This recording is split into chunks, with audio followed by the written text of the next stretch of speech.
Katunayan, sa Mozambique sa South Africa, ang grupo ni Andrea Marshall, isang manta ray scientist, tinatag ang mga giant manta para pag-aralan at mas makilala ang kanilang gawi para masundan ang galaw at direksyon nito.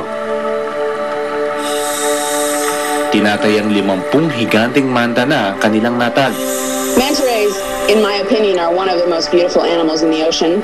They're the world's largest ray. I believe they're very iconic species, and they have a very high value in terms of tourism. We have a duty to respect them and also preserve them on this planet. They inhabit very wide areas on this globe, and as we develop as human beings, we sort of infiltrate their habitat, and they have no chance to survive.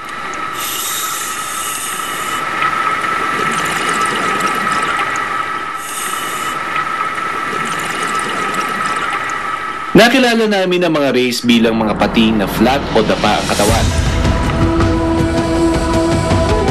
At naintindihan ang kanilang kahalagahan bilang mga top predators ng karagatan. Paikot-ikot lang siya eh. Bantay ka na lang dyan. Yung isa nandito, yung dalawa ata nandyan sa kabila. Nadiskubre nating nanganganib na rin ang bilang ng mga mobila o devil ray.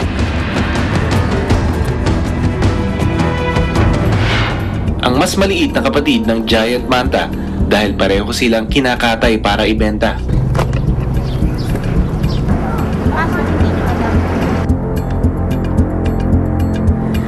Dahil nga sa pag-aaral nila Andrea, nadiskubre na ang mga higanteng pagi ay matatalino,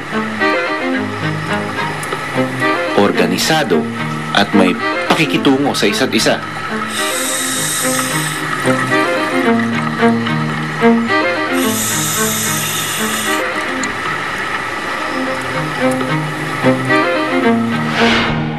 At sa mga amateur video na ito, makikitang ang mga ray ay tumatalon rin pala mula sa tubig.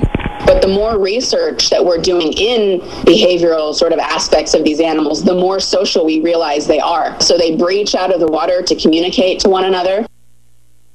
Pero kung si Andrea hinahanap ang mga higanteng pagi para pag-aralan, ang mga tao naman hinahanap naman ang mga pagi para kumita ng konting pera.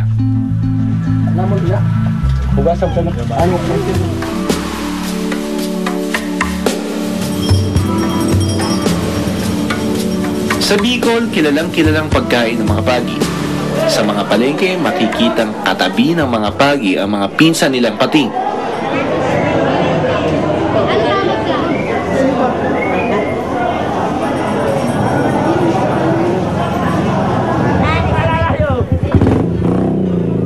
Dito kasi isang local delicacy ang mga pagi at pating at niluluto bilang kinulot. At dati rin kinakain dito ang giant manta o mas kilala nila sa tawag na pasa-pasa.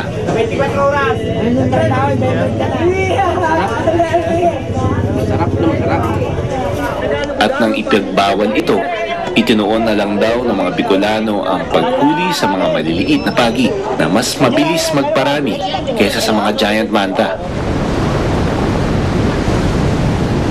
Pagsapit ng gabi, ang mga mangingisda ay pumapalaot sa dagat ng Magallanes sa Bicol para sa iisang pakay, ang manghuli ng mga pagi.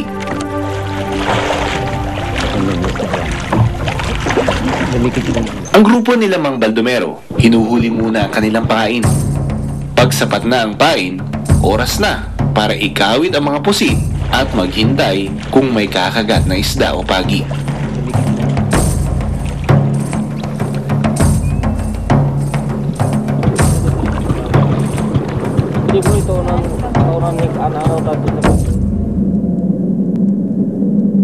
At di kalayuan, si Mark, inilalatag ang kanilang lambat.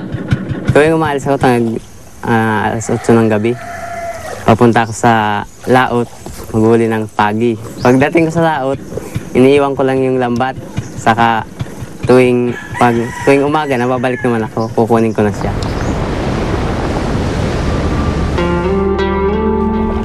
Habang sa ibang parte ng dagat, ang grupo naman nila Ramil ang nasa laot. hinahatak-hatak nila ang kanilang mga lambat pagi. 2 oras ang kanilang igugugol sa paghatak nito. Ako kami siya mga 20 kilo. Pagkaga, or naman, maiba naman na lugar yun. At dahil halos katabi lang nito ang isla ng Tikaw, di rin malabong ang mga ipinagbabawal na giant manta ang nahuhuli sa gabing ito.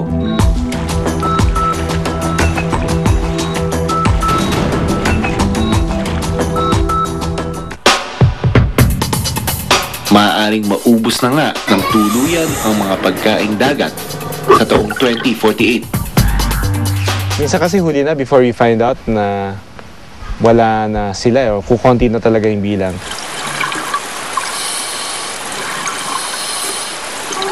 At home and as a professional, importante sa akin ang katotohanan. Hi, tita!